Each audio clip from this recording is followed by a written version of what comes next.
Russia expelled 6 British diplomats on Friday for alleged espionage. Moscow's FSB security service said it revoked their accreditation after accusing them of sabotage and spying. Russian state TV named the diplomats and showed these images of them. It's an apparent display of Kremlin anger over London's support for Kiev.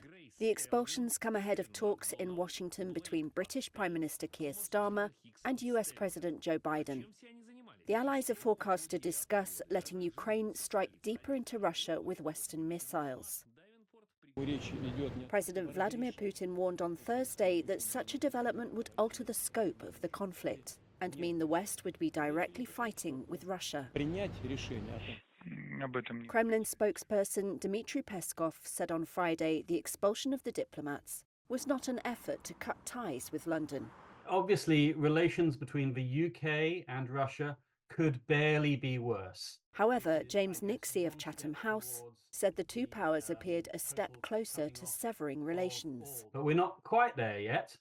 But it does seem to me as though the UK does and always has done drawn a specific, particular level of ire from the Russians. The Izvestia newspaper cited the FSB as saying that the British diplomats had recruited Russian teenagers, organised what it called provocations, and held talks in the British ambassador's Moscow residency with opposition figures.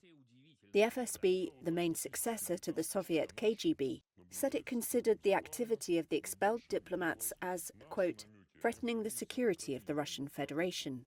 Britain said Russian accusations against its diplomats were baseless and that it followed British action taken, quote, in response to Russian state-directed activity across Europe and in the UK.